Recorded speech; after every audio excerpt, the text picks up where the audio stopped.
Quinto problema, totalmente clave, el problema de los maestros. Los maestros de América Latina están subpagados totalmente. En Suiza, por ejemplo, un maestro gana un 30% que el sueldo promedio de la economía. En Corea, en Finlandia, donde los resultados en educación son impresionantes, los maestros son de los mejor pagados en la economía.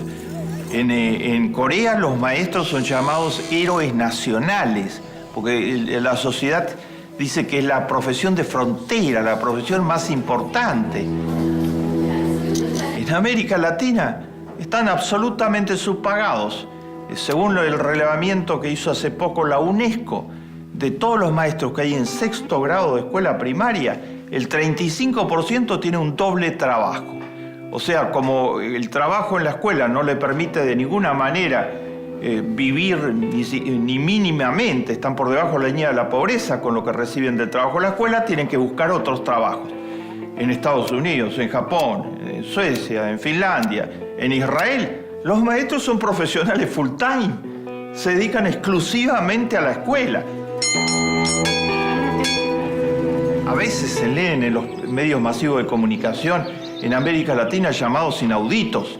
Por ejemplo, es muy frecuente leer en los medios más conservadores de comunicación en América Latina decir, el problema son los maestros, porque en Finlandia, en Israel, en Japón, en Canadá, los que son maestros son los jóvenes más brillantes de la sociedad. Entonces tienen maestros de primera calidad, mientras que en América Latina no son los más brillantes, no quieren tener ninguna relación con ser maestro. ¿Y por qué es eso? Lo que no cuentan es la historia verdadera, la historia real. Es porque lo que se paga en la profesión de maestro, por los estímulos que hay para ser maestro, mientras que en Japón, en Corea, en Israel, en Finlandia, se les paga muy bien, hay todos los estímulos, y eso recluta automáticamente a los más capaces y a los más calificados. Es una profesión jerarquizada en la sociedad. En América Latina es una profesión totalmente desvalorizada porque no se les paga.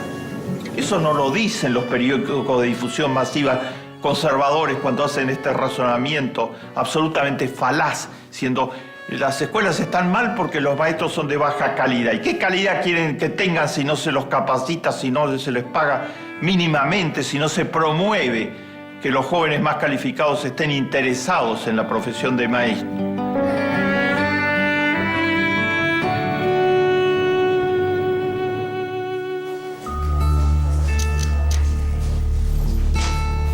Sexto y último problema de esta lista que da alguna idea de qué es lo que está sucediendo en educación es este problema sistemático de tratar de inventar falsedades para, en el fondo, no aumentar los recursos para educación. Una de las falsedades más importantes es la que dice algunos organismos financieros internacionales, decían no le damos préstamos a la Argentina para educación, o a Brasil, o a Uruguay, o a ningún país de América Latina, si no reducen lo que están gastando en universidades. Decían, se gasta poco en escuela primaria y se gasta mucho en universidades. Es una falsa oposición. ¿Qué estaban diciendo? ¿Que hay que reducir el presupuesto universitario? En gran parte de América Latina, las universidades funcionan con profesores ad honorem, porque no tienen los recursos para pagarle a los profesores. En todos los países ricos, los profesores de las universidades son una de las profesiones mejor pagadas y desde ya son absolutamente full time. En América Latina son profesores part-time que trabajan y que voluntariamente, virtualmente, porque no cobran sumas ridículas totalmente, desarrollan el trabajo de profesor universitario. Y querían que se reduzca esos costos, suponiendo que al reducirlo se iba a haber más recursos para escuela primaria. La oposición no es entre gastar en escuela primaria y gastar en universidades, como decían algunos organismos internacionales. La oposición es entre gastar en educación y gastar en otros gastos. ¿Me explico? Como el gasto de las Fuerzas Armadas. Los países nórdicos, Suecia, Noruega, dan ayuda generosa a los países en desarrollo del mundo para cooperación internacional. Y han puesto una condición y tienen toda la razón. Pero no damos nada que signifique incrementar el gasto en armamentos o en Fuerzas Armadas. Y si se está incrementando el gasto en armamentos o Fuerzas Armadas, no damos nada en general, para tratar de que se reorienten los gastos en la dirección de la educación, de la salud pública, de los gastos que son fundamentales para que la gente tenga oportunidades en una sociedad. Esto es una falacia, oponer educación primaria a universidades. Y en el nombre de esa falacia, ¿saben lo que se hizo en América Latina en el nombre de esa falacia? Los organismos financieros internacionales presionaron muy duro a los países latinoamericanos para que arancelaran la educación universitaria. Es decir, para que la educación que en 1918, gracias a un movimiento histórico excepcional que floreció en Córdoba, en la Argentina, la reforma universitaria, fue gratuita desde entonces en adelante, querían que se cobre, y que se cobre duro para financiar las universidades y entonces que no hubiera necesidad de presupuesto para universidades. Y lo hicieron en la dictadura militar de Pinochet en Chile. Y por eso ahora están los estudiantes en la calle reclamando que en esas universidades costosas no entran nada más que los hijos de los ricos, y los hijos de la clase media y los pobres no tienen derecho a una educación universitaria o tienen que endeudarse por 20 años para poder pagar lo que significa una educación universitaria.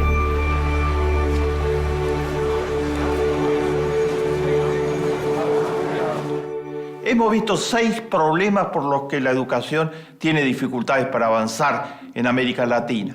Los problemas de deserción y las causas de esos problemas de deserción, la desigualdad en la calidad de la educación que se está entregando, las limitaciones de infraestructura muy severas en muchísimas escuelas. Hemos visto la situación tan difícil de los maestros en América Latina, la falta de recursos suficientes para la educación y estos falsos dilemas que inventa el neoliberalismo ortodoxo para justificar las desigualdades tremendas que genera en las sociedades.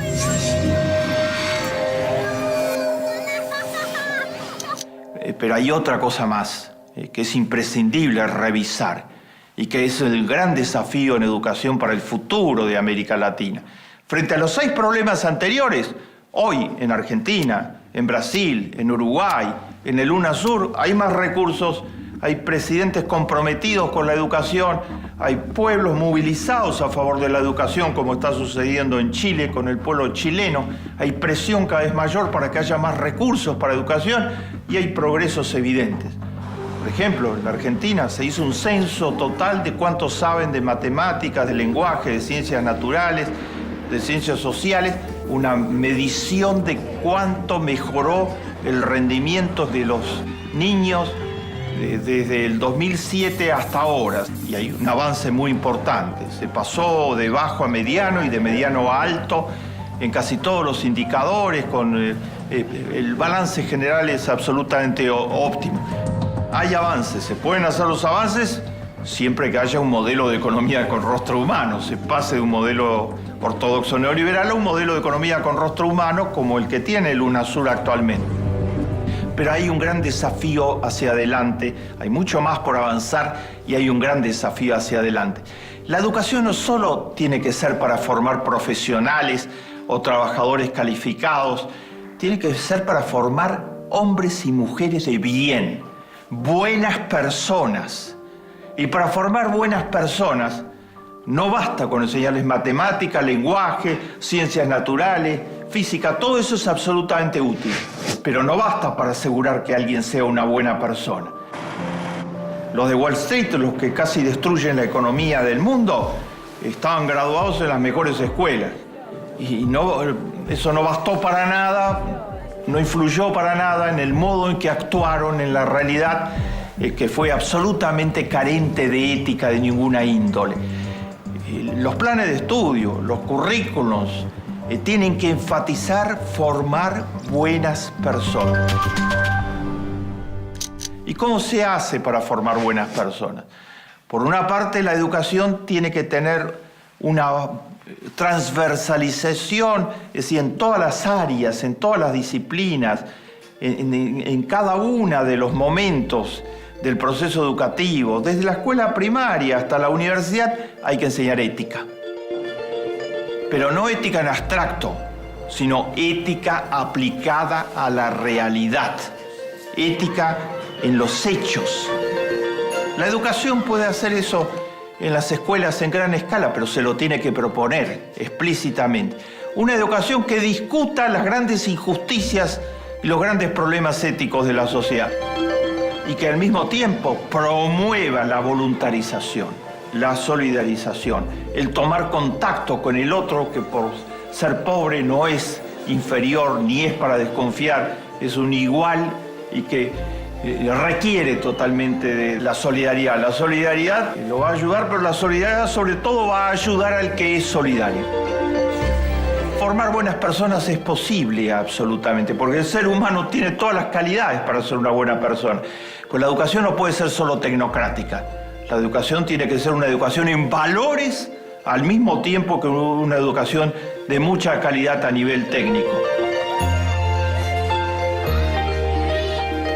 Es posible reconvertir la educación en América Latina. En algunos países se está en ese camino en el marco de los modelos de economía con rostro humano, pero hay mucho por delante para recorrer y no se puede esperar más tiempo.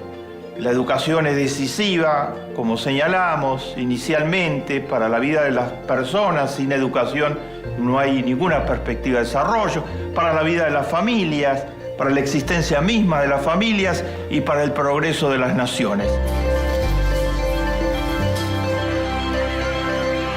Más vale encender una vela que maldecir a la oscuridad.